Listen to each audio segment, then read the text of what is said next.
Alright, a lot of people have been asking for a build guide on the Wretched Defilers Spectres that I came up with in 3.25. I didn't come up with the concept. I saw it on Pathfinder originally, but I put it on CI Necromancer, and it has been one of my favorite builds of all time. In the background, we have Searing Exarch going on here, just to show the damage level. It's one of the first questions I get. How much damage does this do? I don't really know. You can add Wretched Defilers into the path of building, but I do not think the damage is accurate at all. So I just figured I'd give a demonstration of the Uber Searing Exarch so you can measure that up to whatever other DPS you happen to know. The build has a few pros and a few cons. We'll talk about them real quick. Pro number one is the build is very cheap in comparison to the power level that you were able to get out of it. I'll just insert this somewhere into the beginning of the video. I kind of forgot to do a demonstration and why the build is so good. I really like it because your minions are just killing everything while you're running around looting. It makes it so you're able to have very quick maps. This is the 8 mod double risk setup. You can run all the mods. And as these things are traveling around, I just use Unearth to open the hordes. I don't have any cast speed. You don't really need any Unearth casts very quickly. But I'm going through the last abyss here, and you can see we're around 4 minutes. It's got very fast clear time since you're able to just loot while your minions kill everything. Looks like I'm full on loot here from the rest of this map. No big deal, nothing really good dropping. I'll just leave it on the ground. You can see you're very tanky. Nothing's really going to kill you that often other than, you know, any build where you roll the super nasty mods. In order to get the build to this level, I would say that you need Mageblood and maybe like, I don't know. This version is probably like another 300 divines, but you can get it basically close to this for, I would say Mageblood plus like 100 divines can get you just about to where I'm at. It's very, very cheap for the strength that you get out of it. I ran that map kind of slow. You can do it in around 4 minutes, sometimes 5, maybe 6 if, you know, the hordes go for a long time. And then Canyon's pretty wide open, so you can travel around pretty quickly as well. Yep. You were able to run all map mods with this. You could run the 8 mod, double risk, tier 17 modifiers. I was running double risk abyss. I want to say 2 or 3 days into the league. I believe I'm the one that came up with it. Maybe some other people did as well. But I was doing this very early on before Mageblood with barely any gear at all. The Minion Necromancer archetype is just very strong, especially with these Wretched Defiler Doriani setup. The build has pretty strong damage. You just saw the Uber Searing Exarch. No, it's not the best in the game, but it's very respectable. It's also very tanky.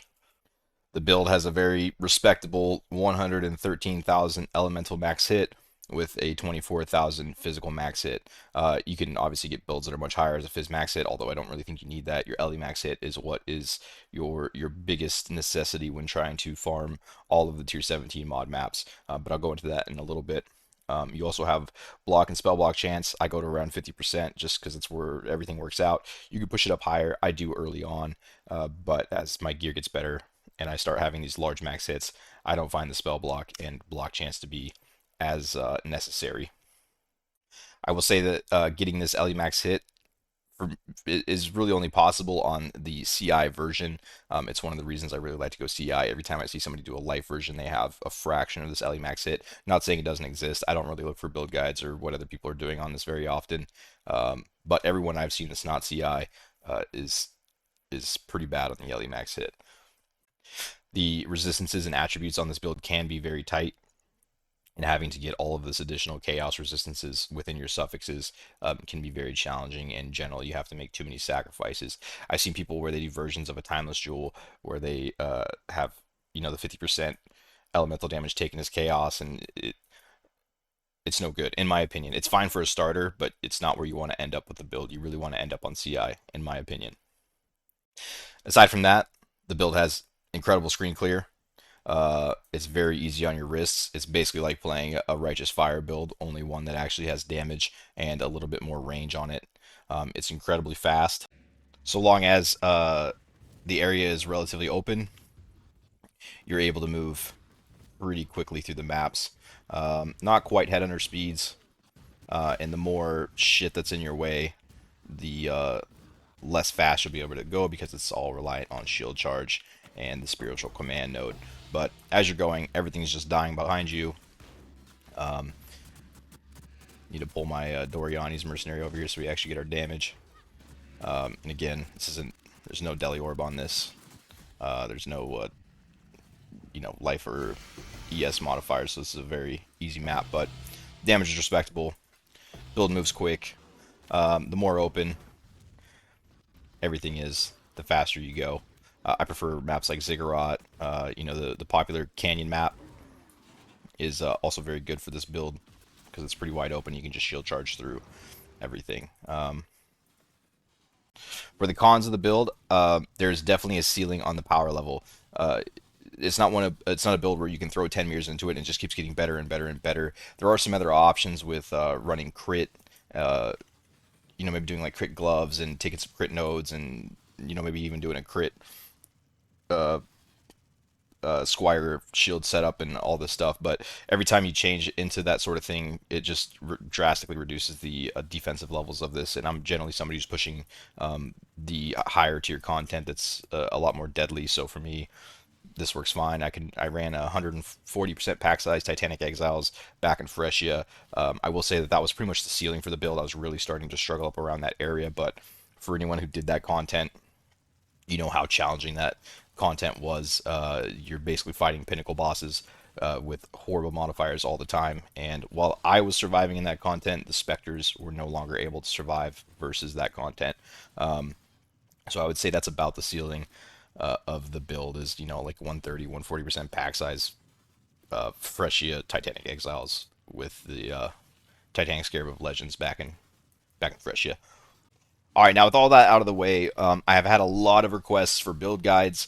A lot of people say, "Hey, when are you going to put out a build guide?" Um, the only problem is they say, "Where's the build guide?" but they don't ask any questions about what they're confused about or what they're missing, what they're not understanding about the build. For me, I started this thing with a wisdom scroll on the beach. That was my starting budget, and I've worked it up to where it is today. So when people say, "What do you need to get into this?" It's like, well, I started naked, right? So you can get into it for basically nothing. You just start as Forged Frostbearers and slowly work your way up into the Wretched Defilers. I want to say on day 3 of the league, I was in the Wretched Defiler setup. And then by day 5, I was pretty much good to go. I was running double risk Abyss when I discovered the strategy, and I was doing it pre-Mageblood, probably 40 divines in the gear, I want to say, give or take. It's league start prices, so maybe more expensive, maybe less expensive now. It's hard to say. I will say that at these levels, the build these maps were tricky. Like it's not like you can throw in 40 divine, you're just going to be able to run every single tier 17 mod map. No build really works like that, or at least the vast majority of them. Obviously, the more gear you have in the build, the easier these things are going to be. There's a lot of deadly mods on these maps, and you just need gear to counteract them. But with all that being said, we'll go into a couple of like the more deadly ones and some of my decisions within the build. I'll just kind of just talk about where I went in the passage tree, why I did it, what I chose, and why I chose it, and maybe it'll help you guys build your own Wretched Defilers build. But I have current POBs. Every time I streamed, I want to say every single live that I had, I did that day's current POB. So you can meet yourself wherever you're at, whatever currency you have. Just go to that day and go there, and then work your way up to where I am today if that's what your goal is or where you're trying to get the build. All right, whenever you're trying to push a build and you're trying to troubleshoot it and see why are my specters dying, why am I dying, what's going on, you always need to have your map mods open and you always need to be looking at what's going on. That's the only way you're ever going to figure out how to improve your build in this game and troubleshoot what needs to be improved. So we'll go over a couple tier 17 modifiers and I'll talk about a couple of notable ones and kind of compare them to where my build is at or maybe what I did in the build to help counteract them. I'm going to redo this section while editing. I feel like I didn't do a very good job, so I'm going to redo it. There may be some overlap in information later in the video, but we're going to get on this. This first mod here, Monsters Ignite, Freeze, and Shock. This is very tough before you have Mageblood. The best thing you can do is avoid being frozen. Obviously, you're going to get ignited and you're going to get shocked a lot, which goes up to like 50%. It's a massive damage multiplier. It's very challenging. You can solve that early on with Tempest Shield. Tempest Shield will give you immunity to shock. I generally run this early on, although I didn't this league, but I probably should have. It's very good for that. As far as the Ignite goes, just put it on a usable flask. Later on, once you have Mageblood, this gets solved very simply through the Storm Shroud and then a 52% plus chance to avoid being shocked with the increased effect, and that'll make you ailment immune. Next, we have uh, monsters gain life is maximum energy shield. Especially this, along with monsters have extra life, can make your stuff very, very tanky. If you're noticing you dying a lot or your minions dying a lot, even though there's not a lot of damage mods in the field, it might just be because all the mobs are so tanky that they're not dying. Therefore, you're just taking a lot more damage because the field is packed full of shit that should be dead, but it's not because they got a lot of extra life. So this is just a damage check along with the extra life. Monster skills chain 3 additional times. This is actually really brutal on minion builds. There's one way to save yourself from that, and that's through the captured core Sisters of Shadows. Avoid projectiles that have chained. Now, I generally don't see too many problems with it while running like 8 mod or tier 17 maps, but if you're trying to get in Titanic Exiles, I believe there's one exile that chains. I think it's the Tornado Shot one, but I noticed I was really struggling against some Titanic Exiles when I was lower in gear and I was getting chained. But I can't remember if it's an exile or if it was just on the map. But just be aware, this can be more deadly than you realize. This is pretty tricky for us. It's kind of tricky for every build, but your defense is based on your life leech, and so for 3 out of 10 seconds, you're not leeching. You kind of have to play a little careful. Although this is a pretty rare mod, you don't run into it too often, but it is a bit of an annoying one. This can be really deadly early on. It's kind of one of those ones where even when you scale a lot of EHP for yourself or your minions, if you run into something like the giant rings that come out in Sanctuary on the boss there in the second phase when they spread out, if they have like AoE on the map as well as this, it can just fucking delete you or your minions. It can be really challenging. And then as well as like uh, Fortress when the boss spins around with those fast hitting electric moves, you have to be a little careful. It does say on hit here, which should mean that it goes through block because technically when you block you're still being hit, but for me I do notice when I have high block chance on my minions and me, this is no longer an issue. So that's pretty much how I solve that is gear and block. And it works fine for me. I don't ever really die to that, and neither do my minions. This is just a generically very dangerous mod. Nothing you can do about it. As your gear gets better, this will be easier. Um, Spell suppress, obviously cut your damage in half, but not really a big deal. You have plenty of it. This right here is probably one of the most deadly mods, especially when accompanied with something like LE penetration. This is one of the reasons why we go max all res is to help combat that. This is also the reason why we take max all res for our minions. This is just a very deadly mod. It gets scaled up to like 400% damage multiplier. It's absolutely insane, but I don't really have issues with it at all, so long as my max res is up. This one here can also be very deadly for your minions early on. If you're low on gear and you're just kind of starting out, you don't have a lot of Spectre levels, don't forget that you can take these nodes here. Minions have 27% to chaos resistance, and life is extra energy shield. I took this very early on when I was running like the 30 divine double risk setup because there was a lot of chaos damage in tier 17s. I wasn't running the 16.5s, it might not be as bad, but there's a lot of natural chaos damage in tier 17s. And also, if you roll this or the other modifier that poisons, your specters might be having a hard time because I think they sit around like 20 or 30% chaos resist without those passive points. Reflect elemental damage. We were not able to run this before, but now due to the fact that we put the Dorianis on the mercenary, we are able to run it. We do it through the Eldritch Implicit.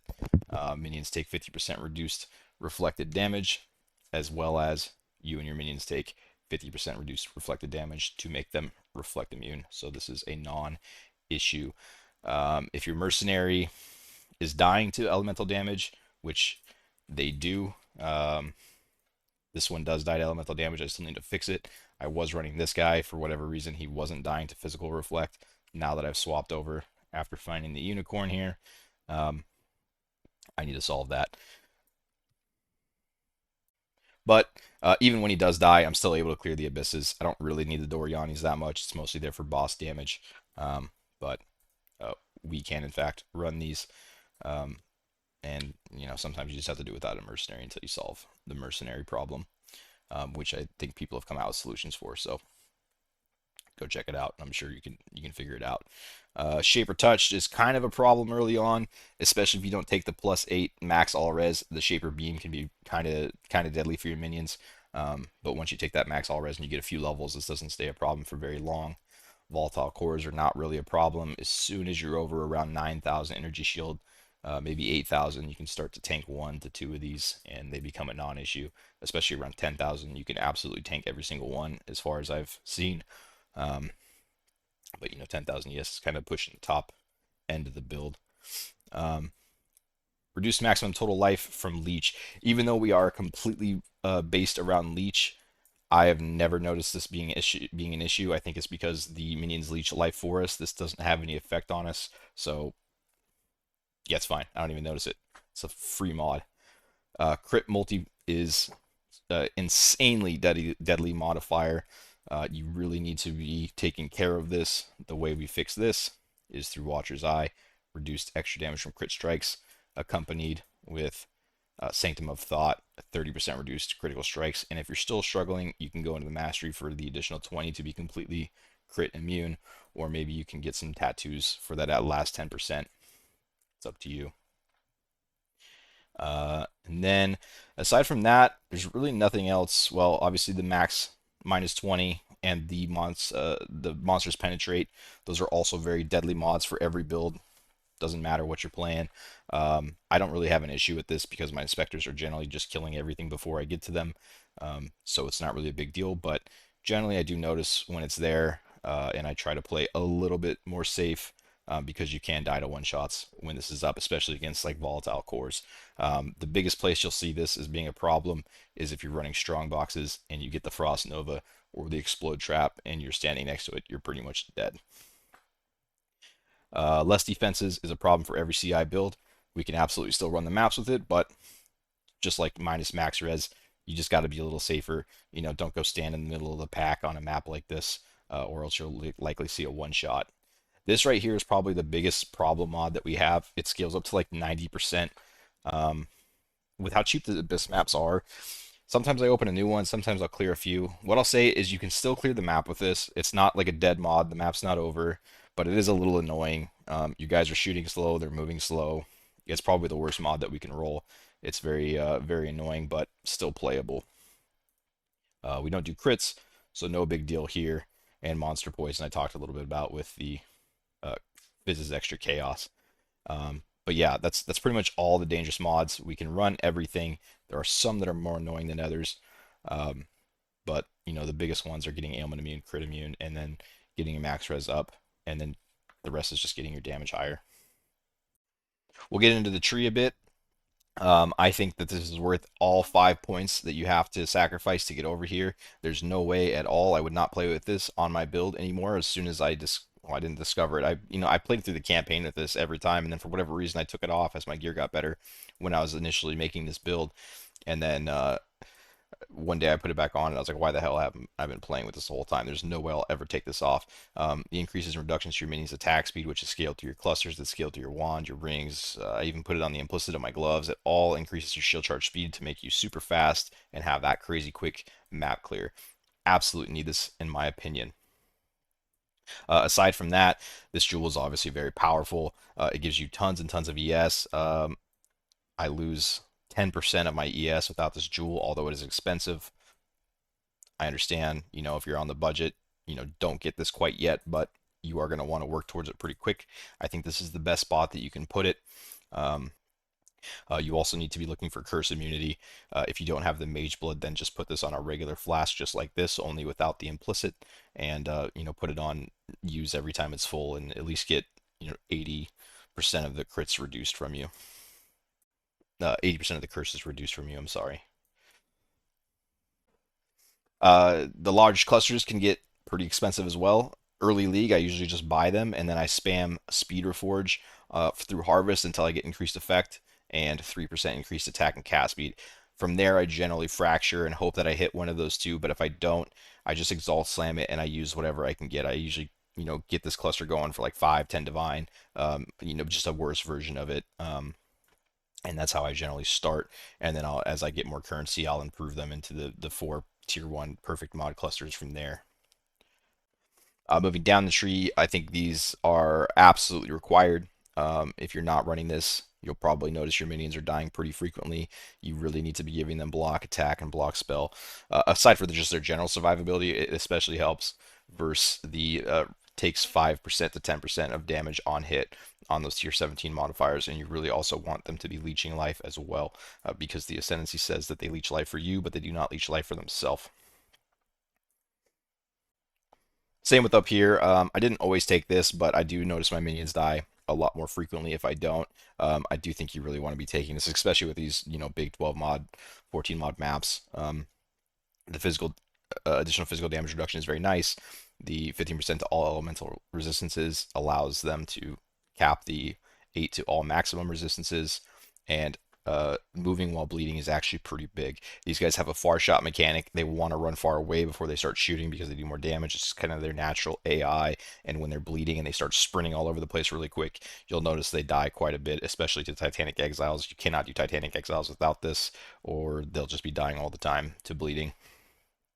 Now I have a very nice timeless jewel here with a couple of 80% minion damages for 3 points. This is pretty much the best one you can get as far as damage goes, although it is not the best timeless jewel you can get necessarily. There's a lot of options. You can put it here, you can put it up here, you can put it down over here, and you can put it over here, although this one doesn't really have very many good ones. But there's a lot of things that you can get out of this timeless jewel. All right, just a quick demonstration. I think most people know how to search for timeless jewels at this point, but you select the node you want to be by. Make sure you select filter nodes, and then also select the nodes that you're willing to take on the tree so it knows which ones to filter. And there's a lot of things in here. Slumlord is your minions deal 80% additional extra damage, but there's a bunch of good shit in here, like increased non-curse effect. There's block chance for both spell block chance. There is regular block chance.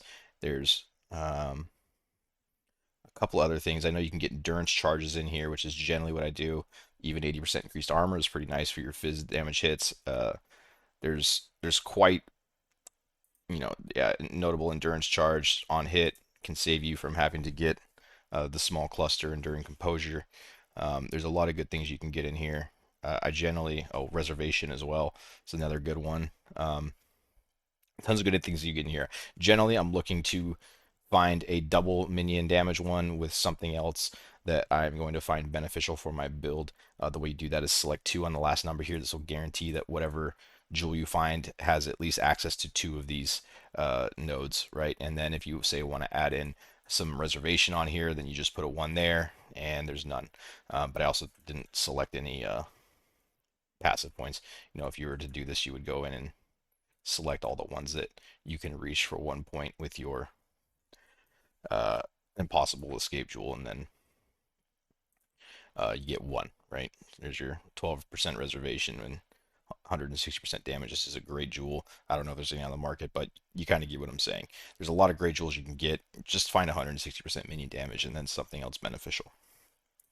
I do know for sure that there are a lot of really good ones over here. It's just a little tight to get to on the points. There's also a lot of really good ones over here, but same kind of deal. A little bit tough to get to on the points, although doing it over here with Hexmaster, you do get access to Ravenous Horde, which is kind of nice. It makes your minions move really quick, so when they're repositioning before they start attacking, they'll get there quicker, which means, you're doing more damage, kind of, sort of. And then they also get onslaught on kill. So this can be a pretty good spot too. We're obviously CI over here. You want to be taking this 10% increased effect on you. This makes it so your purity of fire goes up another 1 additional percent for your 89% max all res, as well as your other ores are scaled up. Discipline and all that are scaled up a little bit better. You absolutely want to be taking Ghost Reaver. Obviously, that's how you leech energy shield instead of life while on the CI setup. And then over here, I think this is mandatory. I tried to play without it this league. It just gives you way too much extra leech. You become significantly less defensive without these nodes here. So these are 100% mandatory in my opinion.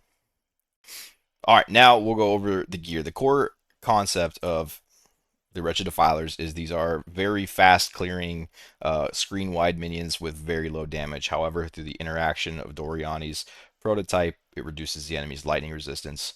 And so whenever a nearby enemy has negative 200 lightning percent, 200% reduced lightning resistance, then these Wretched Defilers start doing insane amounts of damage, right? It's like kind of the whole interaction. The entire build is built around it. I think at this point in the league, almost everyone knows about this.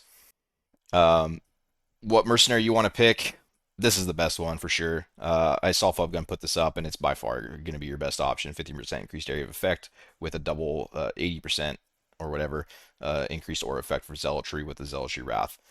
This is by far your best setup for damage, at least. In order to keep my mercenary alive, I'm just running Life Leech, just like a little bit of Life Leech. That's it. And then I ran Spell Leech, Leech's Energy Shield.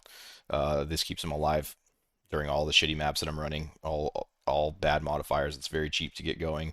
You don't need the Defiance of Destiny. I was doing it without the Defiance of Destiny for a while. You can just buy like the lightning damage converted. Eyes of the Great Wolf is what I was running. You just get a cheap one. Um, this guy here, lightning damage from hits taken as cold and or fire. Both implicits are available.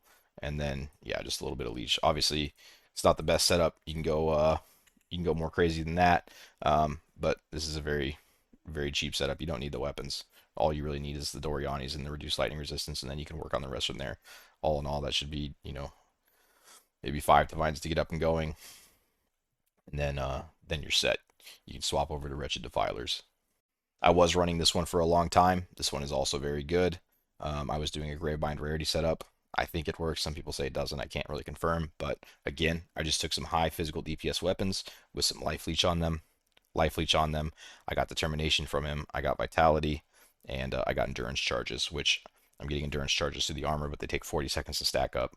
But with this, I would get them stacked up a lot quicker, and then this would make sure that they never fell off. Include this in real quick. If you're not running the Zealotry Wrath Mercenary, if you haven't found him yet, or you just want to run something else, you do want to be running the Spectre. Even if you're at the stage of the build where you only have 7 Spectres, you still want to include this. Wrath, along with lightning damage of nearby allies, is lucky, is very strong.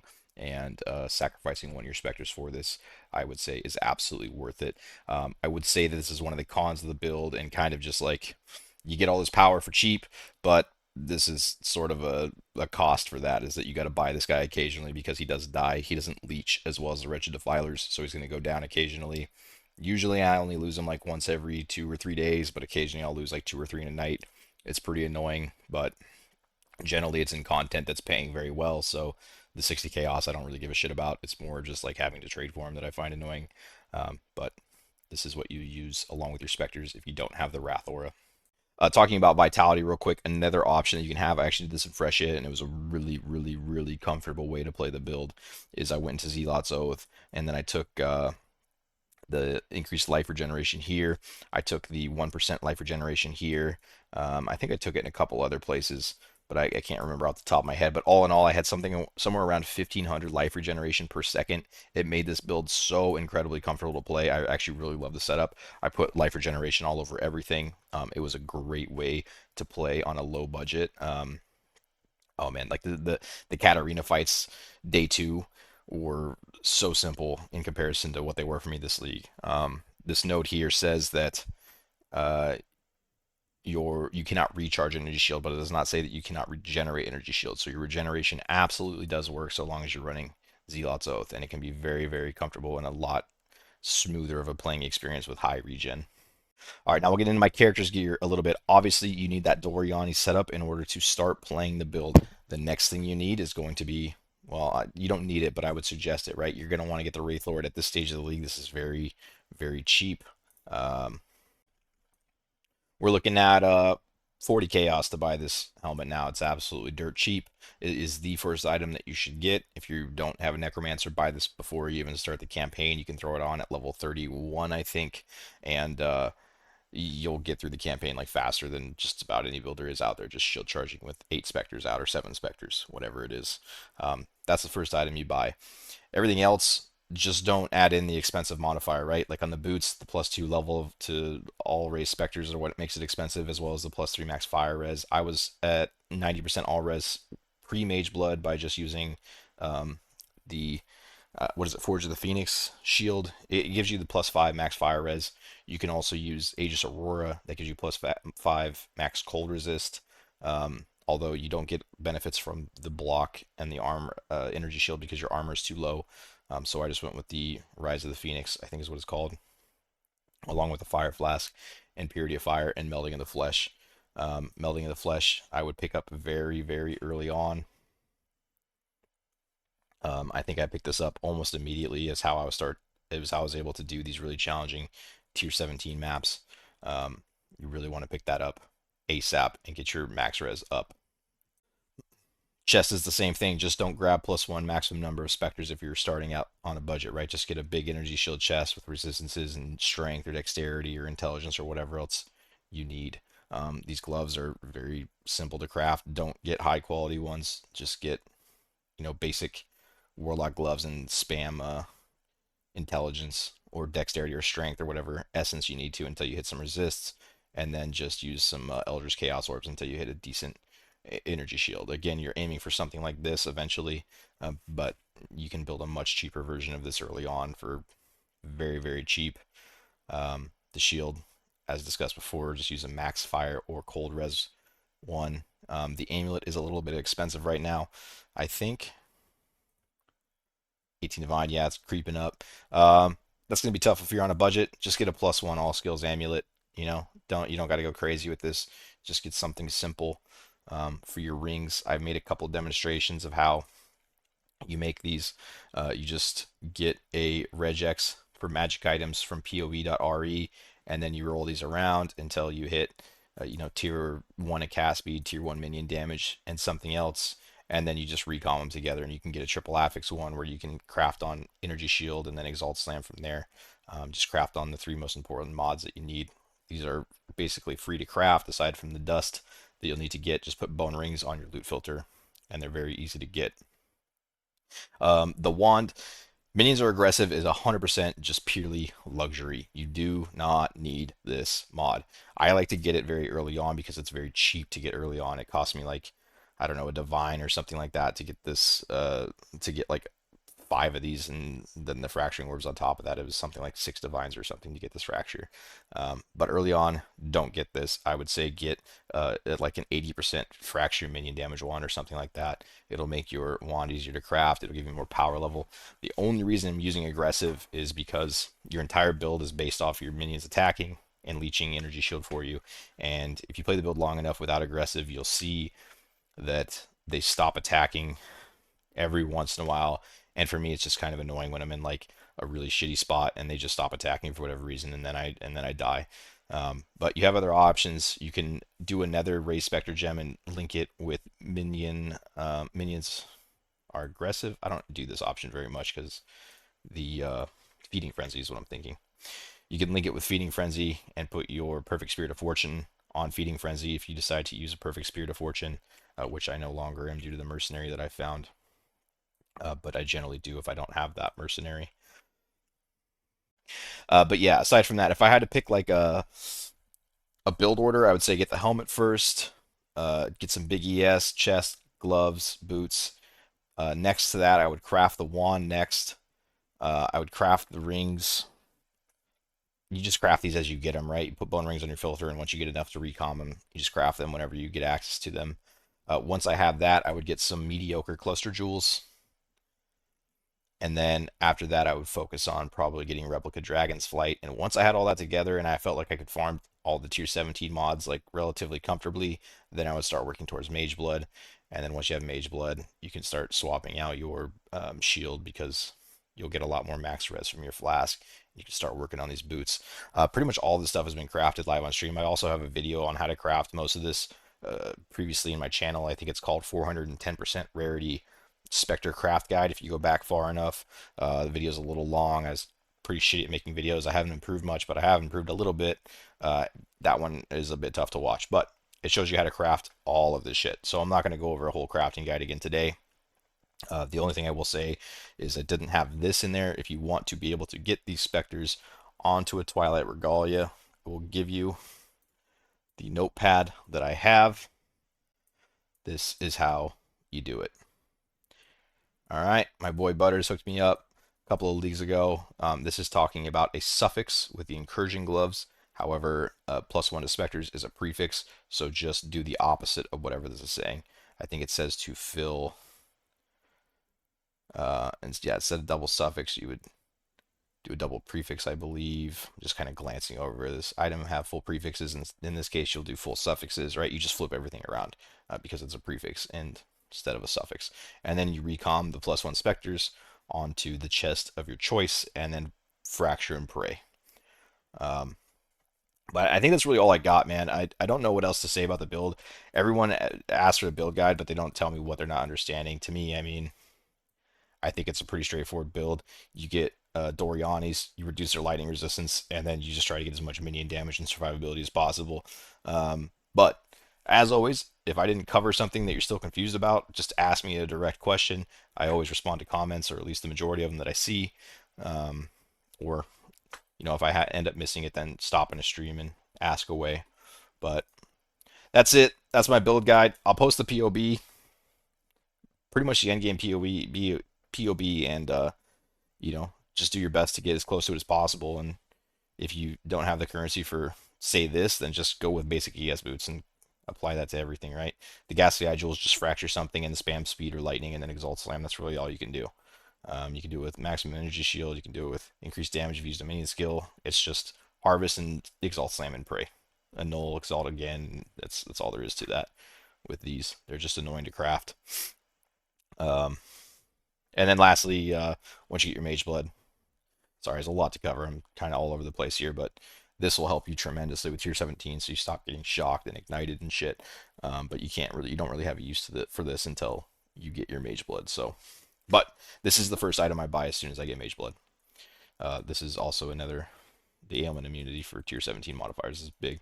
The build will be uncomfortable to play until you get Mageblood a little bit if you're pushing the highest content, but it's still capable of it. It'll be uncomfortable, but as soon as you get Mageblood, the build feels incredible.